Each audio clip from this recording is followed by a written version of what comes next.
Hey guys, so building off my previous sneaker review video, which was about the Off-White and Nike Dunk Low collaboration. If you haven't seen that video yet, go watch it after this one. So with that being my first sneaker review of 2020, this shoe was actually my last sneaker cop for 2019. What's cool is this sneaker didn't even release in the Philippines. So shouts to sneakers and stuff on my win. I know I'm supposed to give my first impressions later in the video, but again, like the Nike Off-White Dunks, I wasn't super in love with this sneaker. But then again, since I have a history of hating a shoe at first, but then falling in love with them once I have them in hand, I've held all judgment till I finally had the shoe in person. So without further ado, let's jump into my review, my first impressions, and my honest opinions on the Adidas Yeezy 700 V3 Azael.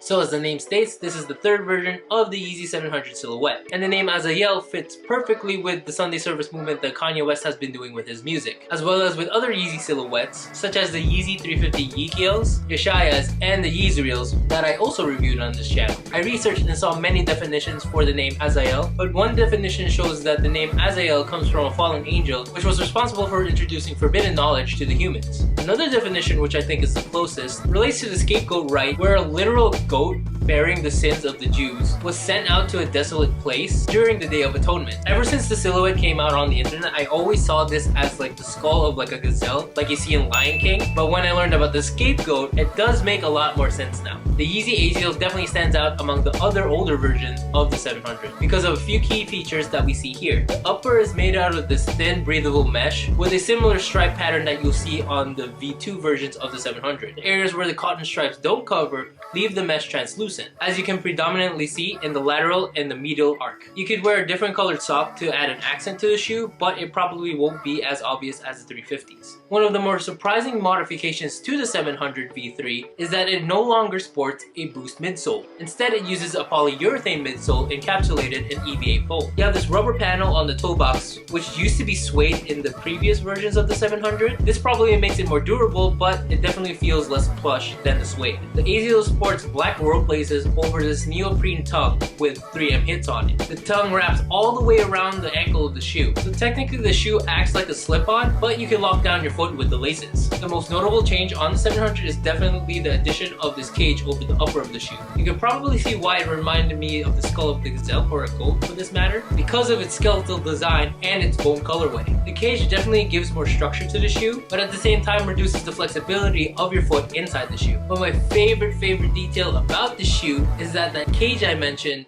glows in the dark, which is pretty sick because all of the glow-in-the-dark Yeezys are in the 350 line. This is the first 700 to feature glow-in-the-dark details on them, which is big plus points for me. Now for my thoughts and opinions on the shoe. I'm super happy to finally get a breath of fresh air from the Adidas Yeezy line. I was actually thinking that the Yeezy hype had finally died down, but thanks to this shoe, maybe it proves that Adidas and Kanye West still have a few trump cards up their sleeves. I appreciate it as a sneaker and I love every little detail about it that makes it unique, but personally, do I need it in my collection?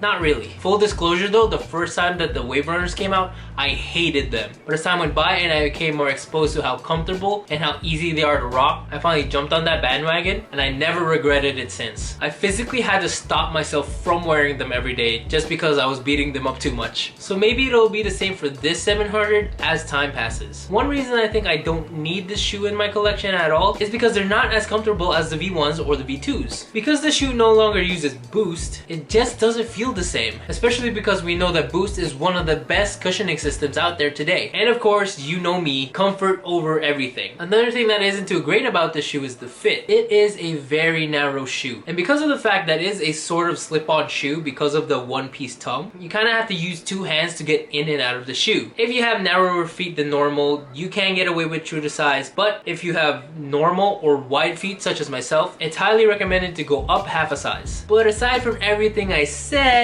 dude, the glow in the dark is sick. In the day, you have this clean bone colored shoe that can pretty much match any outfit that I can think of. And at night, you have this awesome pop of glow in the dark green that makes you stand out even more. Okay, so maybe that factor doesn't win the argument over everything I just said previously. It's still pretty cool nonetheless. I feel like Adidas and Yeezy are playing it safe with this first release of the 700 V3 because of the noticeable drop in sales and hype from the V1s and the V2s. Because of that, they decided to make a more affordable version, retailing at $200 $200 versus the usual $300 from the V1s and the V2s, which is why I think they decided to make this shoe a limited release. Because they wanted to see if people will still buy the V3s without the boost and the other premium materials that made it worth $300 to begin with. In my opinion, those sale numbers would be skewed because of the said fact that it is a limited release. This shoe only released in North America and parts of Europe, so of course it would sell out right away. Limited stocks plus the Yeezy branding equals a high demand. We'll have to wait and see if Adidas and Yeezy release more V3 models with higher quantities, or maybe a second drop of the shoe worldwide. That way you'll see if people really do like the shoe or they only bought it to begin with because they thought it was a limited release. But aside from the business analytic aspect, was getting rid of the boost and the premium materials worth the price drop, or will that totally change how the shoe will be perceived from here on out? Nonetheless, I'm really excited to see where Kanye and Adidas take the Yeezy lineup with this whole new direction. We'll all just have to wait and see. And with that said, that is it for my review on the Yeezy 700 V3 Azaels. I honestly don't know how to pronounce it. I've probably been pronouncing it wrong the whole video and I just remember now. I'm not gonna re-record everything. Anyways, what do you guys think of the 700 V3s? Do you guys like it? Do you guys miss the boost? Do you think it's not gonna be the same? Do you think any of the analytic points I said were right? Or do you think this shoe really does live up to the hype? Comment down below. I love conversing with you guys there. Follow me on Instagram at @albperalta. I'm a bit more personal there, and I post my shoes way earlier there than I release them on YouTube. I also post my travels, my personal life, my dogs, my pets, and I post stories almost every day, so do go check out my profile. Subscribe to my channel if you guys want to see more videos. This is definitely just the start of it all. I got more sneaker reviews there, I got travel vlogs there, I got challenge vlogs, personal vlogs, anything and everything in between will be on my channel. And that is it for this video. I hope you guys enjoyed it. Thank you all for watching, and I'll see you guys when I see you. Bye guys. Yeah!